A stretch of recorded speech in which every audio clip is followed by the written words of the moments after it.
Hello everyone. In this video we are going to talk about placenta. The placenta, how it works, how it develops, what is the structure of placenta, and how the diameters of placenta and everything. So let's start. The human placenta.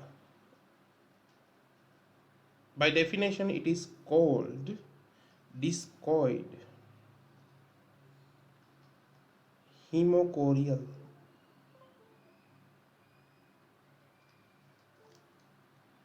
and deciduate.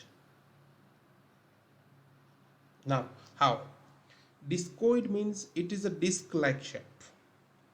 Hemochorial means the placenta is in fact directly in contact with maternal blood.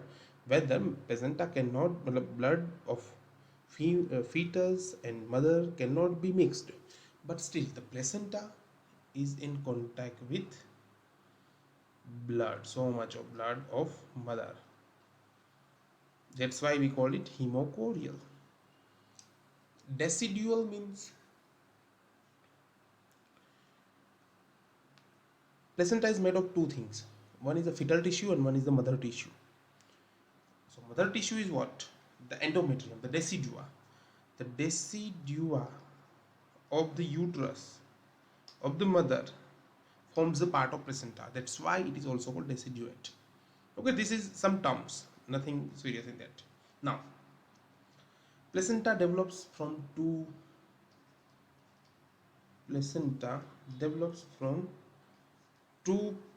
things, two sources. One is the fetus and one is the mother, obviously. Okay, now what is the fetal part called?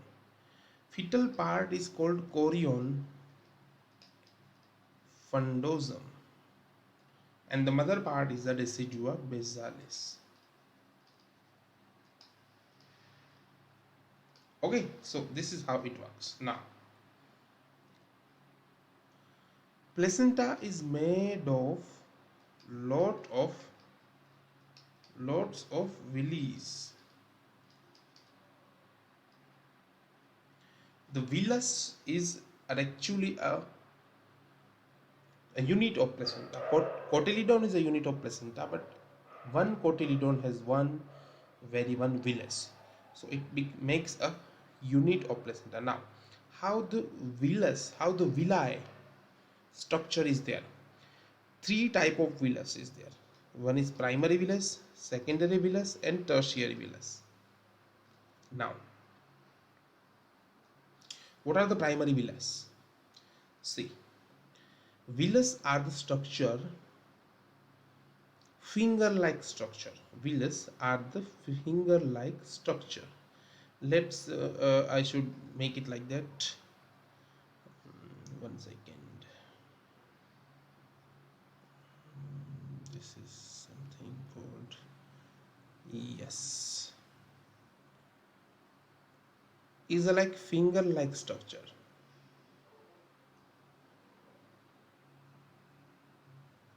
Okay, this is villi.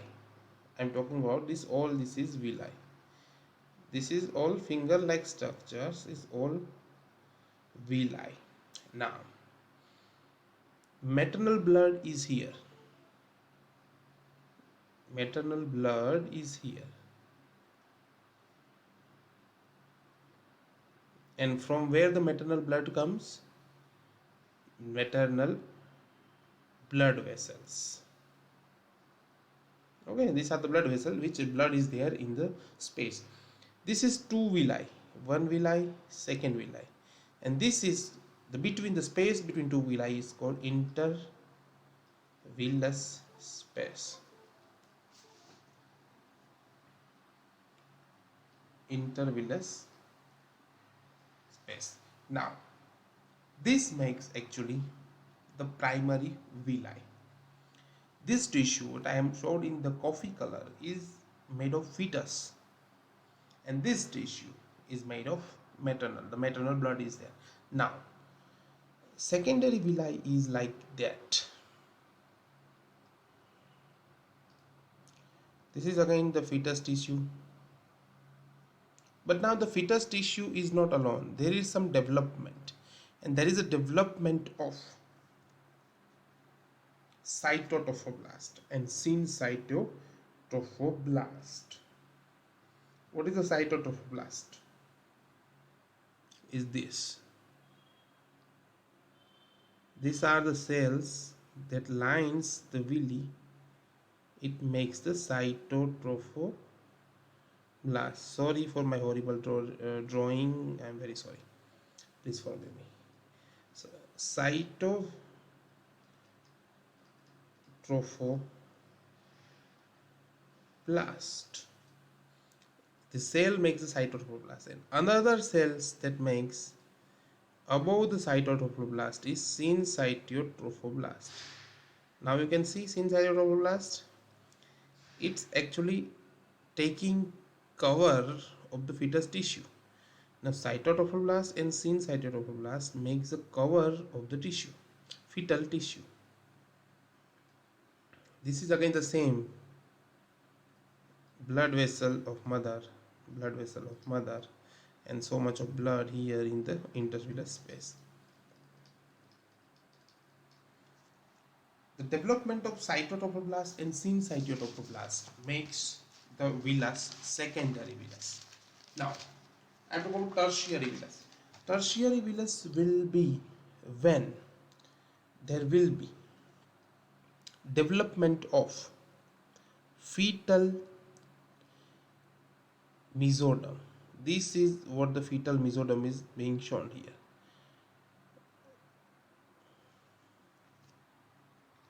Well, let me do one thing. We can just copy this, paste this here. Okay, paste this here. Now in the secondary villi,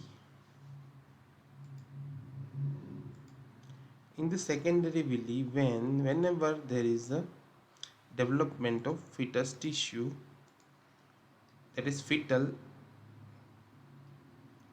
extra embryonic mesoderm makes the villus tertiary. You can see here. That is the tertiary villus. The fetal extra embryonic mesoderm develops, and thus it becomes a tertiary villus. And from the extra embryonic mesoderm, remember, when there is a blood vessel develops from the mesoderm. So now this fetal capillaries has been developed. Okay, so these fetal capillaries is joined and make single vessel. Now you got what I am talking about. This is all maternal blood here.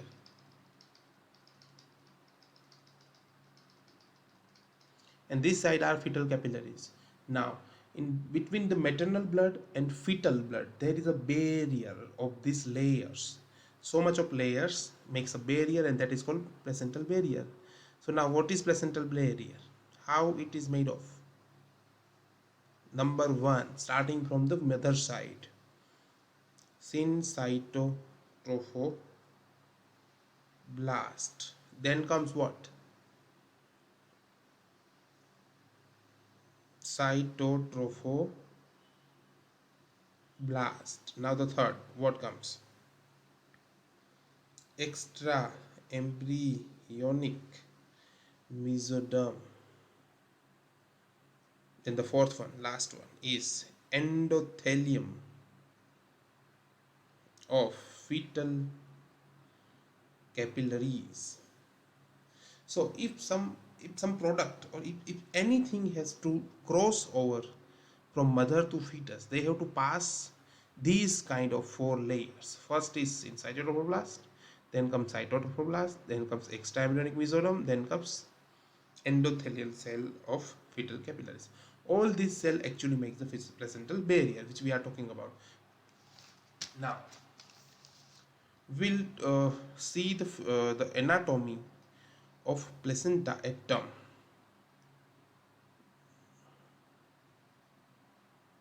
placenta at term.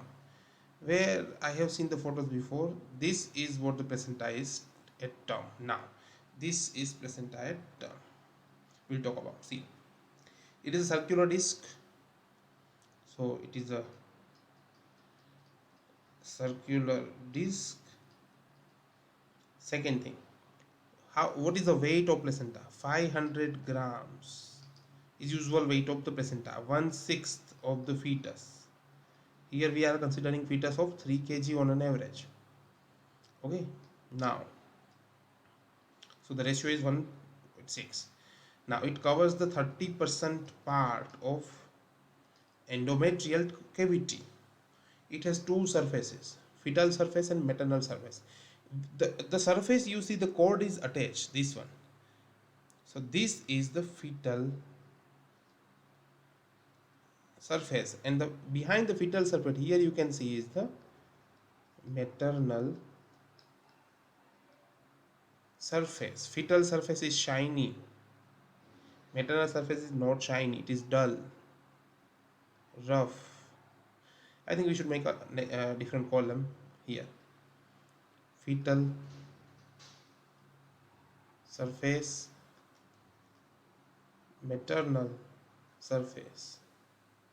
Fetal surface is shiny, here it is rough and dull, looking like meat. Now this is fetal surface is made by chorion, fundosum, as we discussed earlier, and this rough surface of maternal surface is made by basalis, decidua basalis. Okay, now the umbilical cord you see is attached to the fetal surface, obviously. Maternal surface is made of various polygon areas like this. If you see the different kind of placenta in this thing, you will find this polygonal type kind of cotyledons. These are called cotyledons.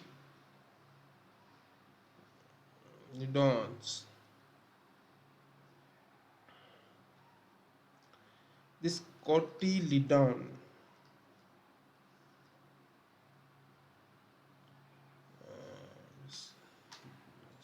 things,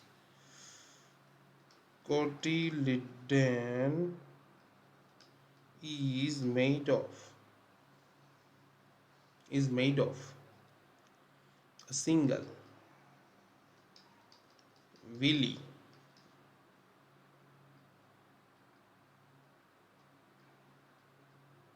having a main artery. It's called truncus artery. It is also called truncus artery.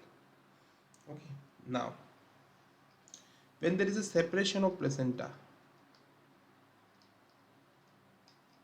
at the time of delivery,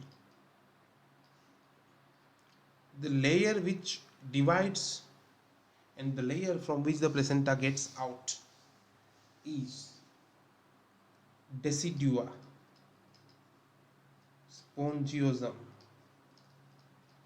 Decidua spongiosum is the layer from where placenta gets out or slashes off. Now, the another term in the placenta thing is this Nita-Buch membrane. Nita-Buch membrane, and the Nita-Buch membrane is what? Is nothing but a fibrinoid deposition in the outer syncytiotrophoblast. Means is a fibrinoid deposition outer to the syncytiotrophoblast. The syncytiotrophoblast is actually invading the maternal tissue. So what, see, if this is syncytiotrophoblast, is approaching inside the maternal tissue. This fibrinode layer makes a border to syncytioblast, so it can less invade. The syncytioblast limits its invasion because of this Nithabut's membrane. And when this Nithabut's membrane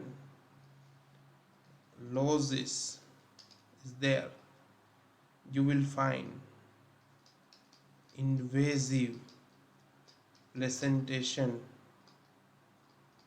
adhesive placentation, and that will lead you to placenta, accreta, percreta, and even previa. Okay, now let's go ahead. One thing I want to remember you is the term which will you get at the end is fetal fibronectin. Fetal fibronectin. What is fetal fibronectin, by the way? Fetal fibronectin is a trophoblastic glue. It's a glue, trophoblastic glue. What is the significance of this thing? Whenever there is a delivery or when there is a separation, even minimum amount of separation is there, this chemical, that is fetal fibronectin, will be there in vaginal secretion or amniotic fluids. So this factor is, when there is this factor is there, you need to know that there is a labor is going on, and if it is less than 37 weeks, then it called preterm labor. So it is used in the diagnosis of preterm labor.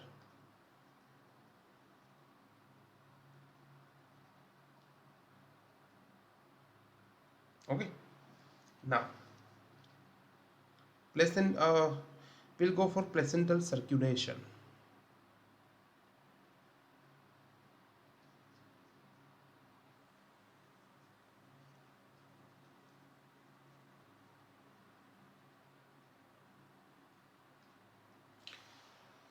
Placental circulation has definitely two parts.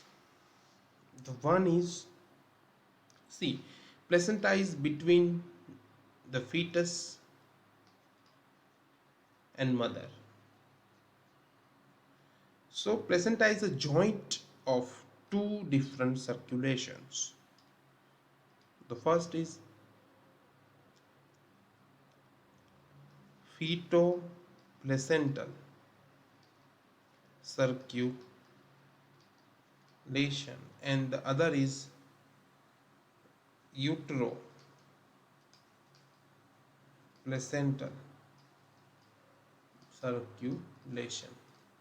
So now you can identify these two different kind of circulation is there in the placental circulation. Now we will establish various facts on these things. Let's see. The feto-placental circulation, it established at day 15. Sorry, day 17. My bad. Feto-placental circulation established 17 day. Utero-placental circulation established at day 15. So this is 2 days late. What is utero-placental circulation? The spiral arterioles, which are the branches of uterine artery, opens into the intervillous space, IVS, that is intervillous space, and The blood flow is 500 to 750 ml per minute, where the fetoplacental circulation,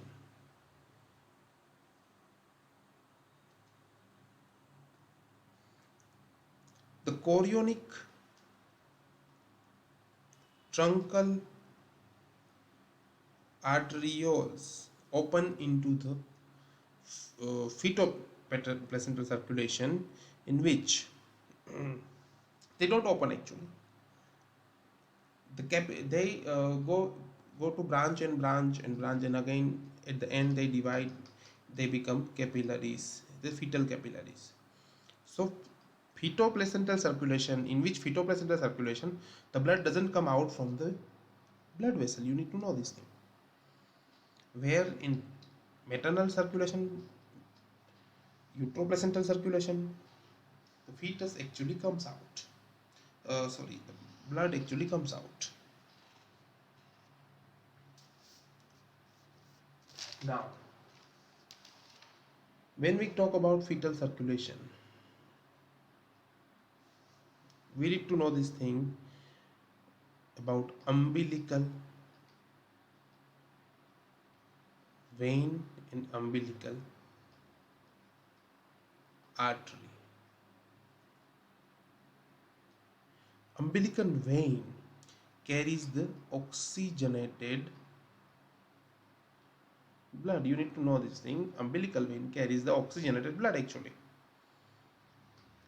O2's concentration is 70 to 80% here, while the umbilical artery carries deoxygenated blood, and the saturation is obviously low, 50 to 60%. If you talk of SpO2 here is 35 to 40 mmHg, and here SpO2 is only 20 to 25. So you know this this is the difference now. Okay, let me tell you, umbilical vein is only one, but the umbilical arteries are two in most of the cases. When the fetus is out in adult life, these structures go into hibernatum. The structures are no longer useful, so they stay as a rudimentary structures. The umbilical vein becomes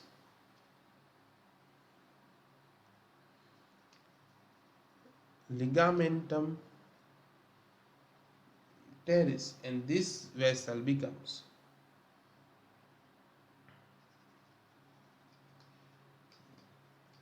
medial umbilical ligament. Okay. Now,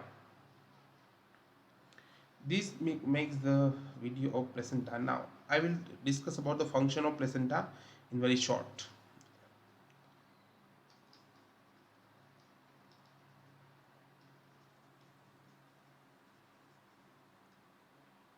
First function is obviously, you know this thing, transfer of lifeline.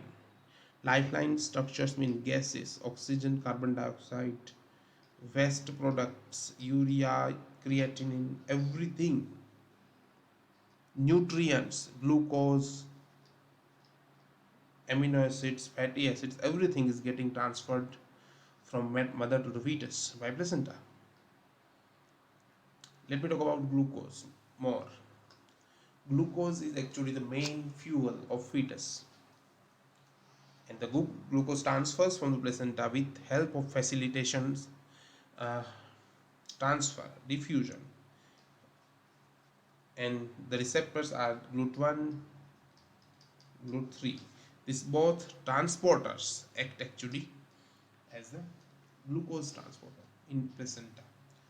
If you talk about fat, initially the fetus needs fat from mother, but in later life, fetal life even, the fetus stops taking care fat from the mother, it makes its own.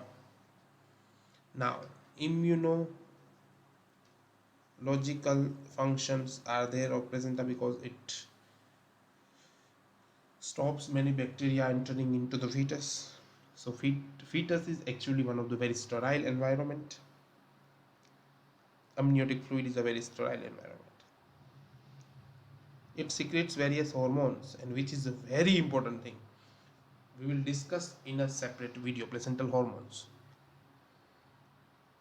It has some enzymatic function.